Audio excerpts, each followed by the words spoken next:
Ring 2024 is on Monday Night Raw. And guys, one of my favorite events of all time is in full swing, and it feels old school. Monday Night Raw even feels old school with booking from open to close, and the night had a theme and it had a way to go. And we're going to talk about it here on Tap Out Talk. We had a couple surprises on the night and late card changes and switch-ups. We're going to cover the King of the Ring and the Queen of the Ring tournaments, respectively, in the Round 1 opening. I want to talk about the opening and the feel of this tournament this year. It feels different. Let's get in. So ultimately, when we look at this tournament, it is going to be held across Monday Night Raw and also across SmackDown, leading up to the King and Queen of the Ring PLE. Let's take a look at the guys' bracket. On the Raw side tonight, we got revealed Gunther versus Sheamus, Dragunov versus Ricochet, and McIntyre versus Ballard, all happening tonight on Raw, with Kofi Kingston and Rey Mysterio taking place next week's Raw. So we do get a couple surprises right away, but let's look real quick at the women's bracket. We've got Shayna Baszler not happening this week versus Lena Vega. We got Io Sky versus Natalya that did occur tonight. We got what was supposed to be Asuka versus Taya Valkyrie.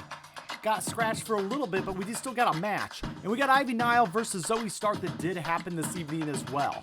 So, without further ado, let's get in and let's break down a little bit of what happened. And I'm going to tell you guys, this is going to be a little more special this year with this lineup. So the first matchup we start Raw off hot, and we get what ultimately is meant to be Drew McIntyre versus Finn Balor. And ultimately, General Manager Adam Pearce starts the show off saying that a late injury to Drew McIntyre is going to cause him to not compete in the tournament this year. So he's not going to get to be able to beat King McIntyre. So Finn Balor immediately thinking that he has a first round bye as Judgment Day is going to rule the king. And what better than a prince to become a king? Nice play right there on the Prince Devitt character from years past. But we're not done yet. The general manager is back at it and he says he has a replacement. And it's the very hot, very popular main event Jey Uso coming out to a very hot crowd in a pop. They come out, they actually go ahead and lock up. And we get a shoulder tackle from Finn and a cover for a 1 and a 2. But ultimately, we go back and forth. And this matchup really just kind of hits some uppercuts. We get a lot of just high-paced action. The crowd is into it. And we get, ultimately, a lot of storyline in this matchup.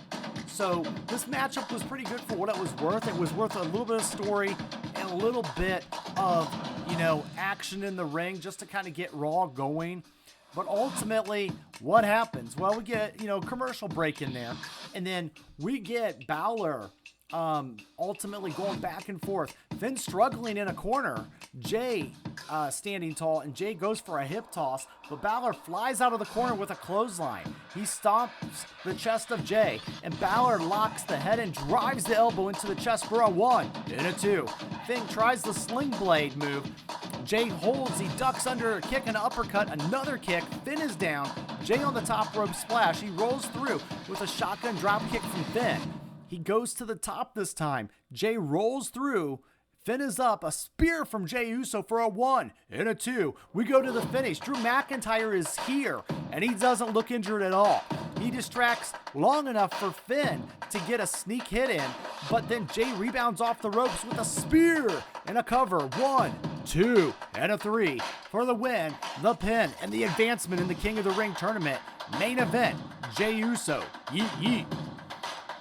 Not a bad match overall. Like I said, a little bit of story, a little bit of blend. We get some action afterwards with Adam Pearce berating Drew McIntyre for faking his way through an injury, saying it just cost him the King of the Ring tournament. And Jey Uso's moving on in the bracket.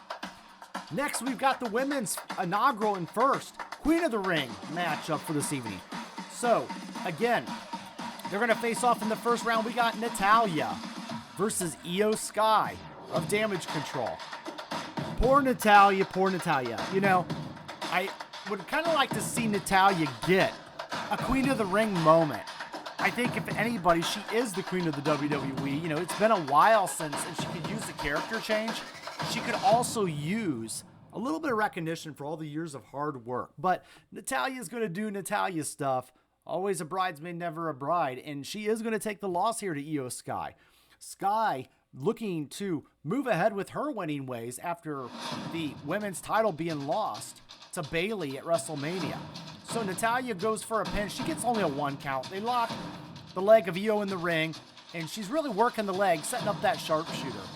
Natty stands on, she holds on the leg, she grabs the other one, she steps over for the sharpshooter, but Io kicks her away, so you can kind of tell the setup here. Elbows in the corner, hard ones back and forth, chop to Natty, Io rushes the corner, and then there's a right hand from Io. They go back and forth, we get a baseball slide at one point, and then Natty, fights back. Ultimately, we get a couple 2 counts in there in this matchup, and then kind of going towards the end, we get Io, who tries for a modified crossface crippler. Am I allowed to say that? Maybe just crossface. Natty reaches for help, and Io basically locks it in. Natty is to her knees, elbows, and then the girls basically go back at it. And then they shoot on each other in an MMA-like style. And then there's a jackknife. Natty rolls through for a 1 and a 2. Natty bounces up off Io with a bulldog from the rope. Io rolls her up, reverses on Natty, and shoots the legs again. And then Dakota distracts. Dakota Kai helping her damage control teammate. Distracts on the apron, and Io shoots Natty into the corner. And then Io rushes the corner. There's a running knees. She drags Natty away. She steps on the stomach, hops over the top rope, and it's the moonsault. 1, 2, and a 3. About a 10-minute, 20-second mark for this matchup. And Io Sky goes on to perform a little bit and actually moves ahead in the tournament. Again, I would have liked to see Natty get a little bit of a due chance, but ultimately, they wanted to keep one of their former women's champions in Io, who is fresh off of a major title reign, hot, and so they advance her to the next round of the tournament. We then get into our next matchup, and this was, for me, my match of the night. This was the most interesting match that I wanted to see how serious the WWE was going to be about their booking. What you have here is Ricochet versus Ilya Dragunov.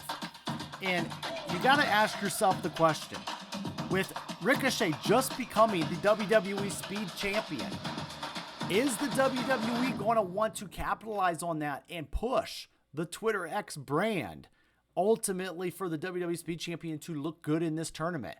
And they can make the argument that Ricochet's coming off a tournament win already, so he's fresh to the tournament concept. Or are they going to go with the hot new draft pick of Ilya Dragunov to Monday Night Raw and start his career off right in the main era? And I have to say, the WWE got it right tonight, and they did choose to not go for the cross promotion. They still mentioned the WWE Speed Championship, but ultimately they did give a lot of build to Dragunov here, made him look strong. And what they had is they had Ricochet with an opponent that really made him look good in the ring, and these two really worked well together. We get a mad promo for the Mad Dragon, introducing them to the fans of the main roster, and you can just see he's a beast. And then his music hits, he comes out. And the last time we seen Dragunov was at NXT Spring Break, and where he lost the NXT title to Trick Williams before being drafted to Raw. Ricochet also, again, just becoming the Speed Champion. So these two are locking up. We get an Insiguri really early in the match.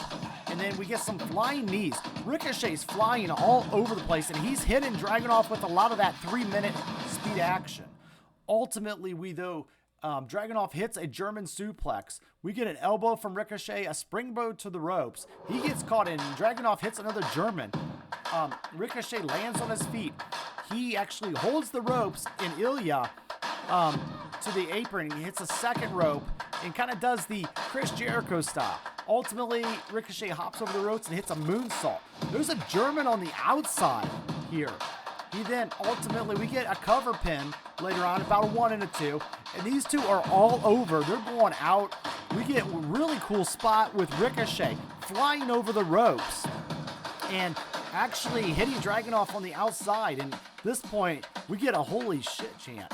And, you know, to the point where the WWE had to censor the crowd. So good for the crowd. The crowd was definitely woke up on this match. Dragunov hits a kick and collide. Ultimately, we get a springboard moonsault for a cover. It's a 2 count. Ricochet drags Ilya to the corner. We get some really great chants from the crowd. But ultimately, this match is going to end when Ilya flies for a torpedo Moscow, but Ricochet hits the recoil for a 2 count, but Ricochet then to the top rope. Ilya is up. He hits a slap to his face. He walks up, locks him up in a superplex, and Ilya flips out of it, and he hits the running H-bomb for the win and the advancement. And we get Ricochet with the 16-minute mark, a little over that mark, but in a high-paced match. And I will say, guys, this was my match of the night for Monday Night Raw. And it was perfectly placed right in the middle of Raw, where the crowd could have gotten a little tired, but it wasn't butted up against the main event and the main draw of the night. But this definitely, for me, stole the show. And it really proved why Ilya Dragunov is a beast in the ring, and we're looking more excitement for him to come in this tournament. Ultimately, I just want to say thank you to each and every one of you guys. Hit the like button if you like wrestling, because you know what? It just allows your algorithm to see more wrestling, even if it's not my content. All wrestling's fun, right? You guys, I'm over on Twitter at @TheBryanAdkins. You guys can connect with me over there, but you know, we also talk in the comments here on Tap Out Talk, so go ahead and drop a line. Thanks. Let's go ahead and we move ahead for the next women's matchup for the Queen of the Ring. We get Ivy Nile versus Zoe Stark. And I previously mentioned in a previous video that Ivy Nile is built for fast, quick tournaments. She's power mixed with speed and precision, all packaged into one body of muscle. We got Zoe Stark, who has been on the main roster and has had some interaction feuds with Trish Stratus recently and Lita, kind of putting her over a little bit. And I was kind of wondering what the WWE was going to do with this one. And I wanted to see, my hope was that Ivy Nile would get the nod here to move ahead and really demonstrate her power and finesse.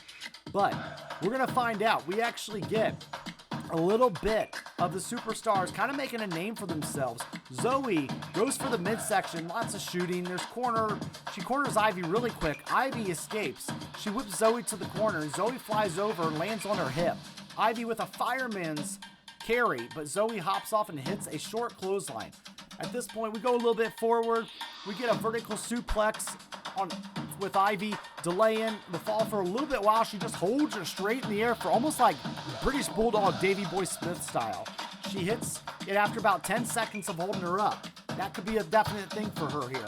Ivy then kips up Shawn Michaels style, running to the chin. She gets an enziguri. Zoe falls onto the apron. Zoe pulls her into the ropes, shoulder first, and we get a high kick and a springboard into a drop kick for a cover for a 1 and a 2.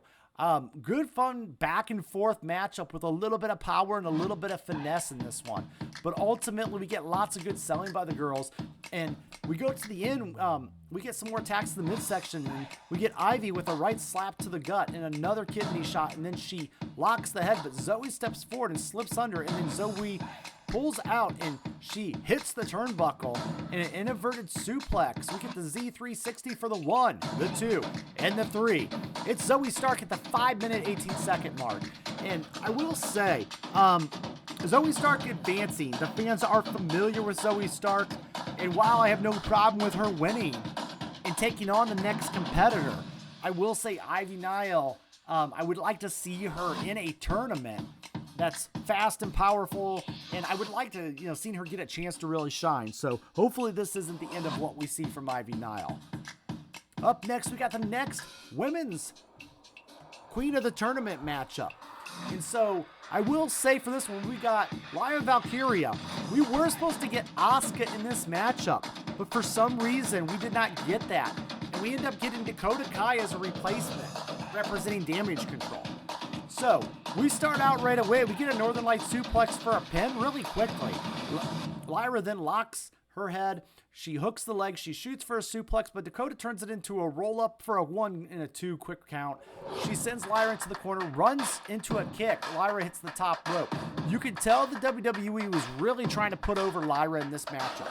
I will say, and I forgot to mention, there was a pre-segment with Becky Lynch in which Lyra and Becky ended up in a brawl with a bunch of other girls, and you can tell it was Lyra and Becky standing tall next to each other, and that was WWE's way of trying to give a rub over to Lyra from Becky. But ultimately, we do go forward in this matchup, and Dakota pulls out a boot. Lyra falls hard into the corner. She's smacks her neck onto the turnbuckle, which I was a little worried about for her. But Dakota then leaves the ring. She drapes Lyra over the apron. She hits a kick to the side of the head, and we get Lyra Valkyrie getting the win here at an 8-minute 47-second mark. And I will say, this is the most dead that I've heard the crowd all weekend. They did not care about either of these two in this matchup. It was probably placed at the right place in the card to give people a brief break before the main event, but ultimately, I think it just didn't do it for me. And I would say, like, this match probably was my worst match of the night out of all the King of the Ring or Queen of the Ring tournament in this case. But ultimately, I will say that, it was 8 minutes. It could have probably been 5 and we would have been okay. WWE's got a lot of work to do to get Lyra Valkyrie a little bit more over. I know they're trying the little things. Time will tell to see how she does.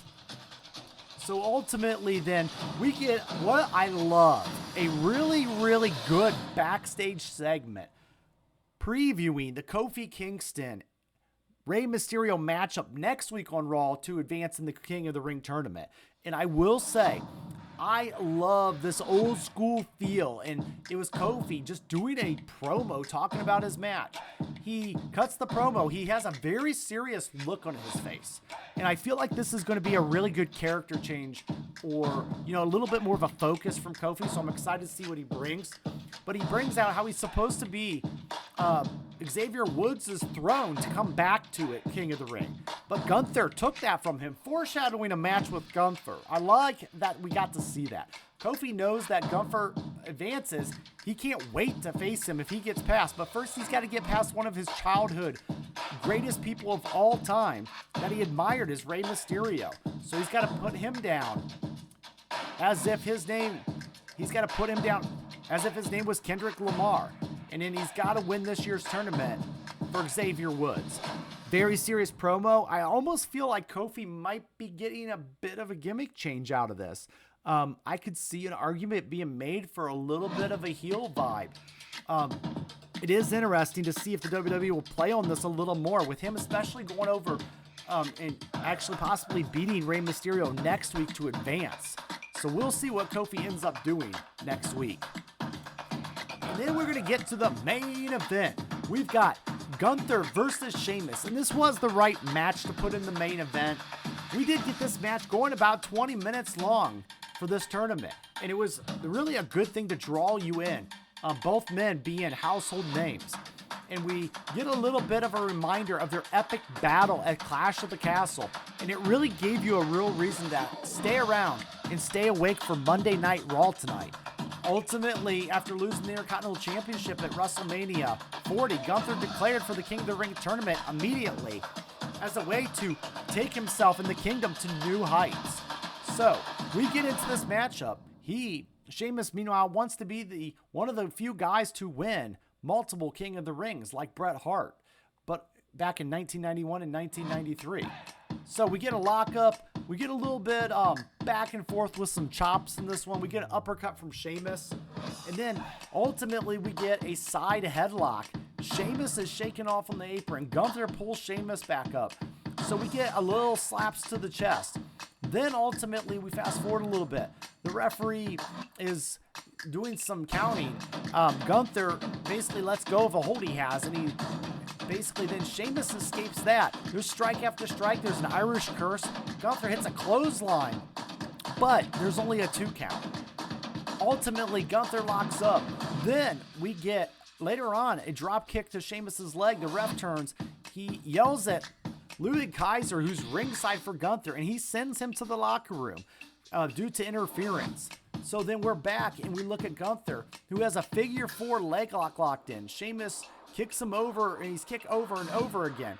And ultimately, Gunther hits the ropes. We get a big clothesline from Sheamus. And ultimately, we get a running knee smash from Sheamus for a cover for a 1 and a 2. We get a half crab at another moment. And ultimately then, when he spins and he lays him back with a Celtic cross for a 1 and a 2. And it's just not enough. Sheamus is hyped. He's hyped. He wants more. Needs Gunther, the brogue kick. And then Sheamus is slow to cover, but he only gets a 2 count out of that. And you got to think, what is going to take to stop the machine that's Gunther? Gunther spins Sheamus to the back and locks in the half crab once again, and Sheamus reaches for the ropes. Gunther turns and he drags Sheamus back to the center, and he locks it in again, sitting down on his back, really cinching it in. And Sheamus pulls himself to the bottom rope. He's almost within reach, but then he ultimately taps at the 21-minute mark. Good match between these two. I thoroughly enjoyed it. I always enjoy their work together. It was great storytelling with the foreshadowing of Clash at the Castle. Not foreshadowing, but the review of Clash at the Castle at the tieback. And then ultimately leading into this match, which did give us a reason to stay up and watch Raw. And that's how Raw went off the air. We then are going to get into a little bit of what it takes to be King and Queen of the Ring. So what does it take to become King and Queen of the Ring? Well, ultimately, I want to get into my final thoughts here. So we have the women's bracket. We've got Shayna Baszler, Zelina Vega, but tonight we got Natalya and Io Sky. And we got Io Sky that did advance, and she'll take the winner of that Baszler-Vega match next week. And then we have Asuka being replaced by ultimately her damage control partner. And then Dakota Kai, actually takes a loss here to Lyra Valkyrie, moving on. And then we do get Zoe Stark, who is going to take on Lyra Valkyrie in the second round, the semifinals. So then on the men's side, we do have Gunther and Sheamus in a blockbuster match tonight, with Gunther moving on. And we already kind of feel like we got Kofi foreshadowing his win with Rey Mysterio to move ahead and take on Gunther. So then ultimately we're going to have Dragunov moving ahead in a very powerful matchup tonight with his debut on the main event, going on against main event Jey Uso, which I hope that those guys can, their styles will gel well. This will be a really good test for Dragunov in the second round to kind of see what he can do against Jey Uso in that matchup. We still don't know the SmackDown side of it. We will get that on Friday. So ultimately, I do want to say, what does it take to be King and Queen of the Ring? It takes to beat one man, then another, then another. This always used to be in a single night. However, I've never been a fan of spreading it across the weeks on the regular programming and shows, but the way that WWE presented it tonight, it felt special. It felt like an old school Monday Night Raw where I wanted to stay and I wanted to see where this was all going. And I enjoyed the matches. They were laid out well. And it was the little things, the presentation, that matter. We got the apron lit up with King of the Ring men's tournament, and we got the barricades lit up with round 1. And I thought that was smart on the WWE to use that to advantage. This is going to apply to the casual fan who's changing the channel. And they say, whoa, what's going on? Is there a PLE tonight? What's this King of the Ring round 1? So it looked special, meant to draw a viewer in a little bit. You guys decide, though, did it draw people in? Were you interested in watching this and see where it goes tonight? Let me know in the comments below. And, just for fun, go ahead and throw your prediction out there on who's going to win the King and the Queen of the Ring tournament. I'm going to reserve my judgment right now until we see the other side of it on SmackDown. I'll be back, but I'm going to head out for now. Thanks for hanging. And remember, guys, it's not goodbye. Like, share, subscribe. It's just game over.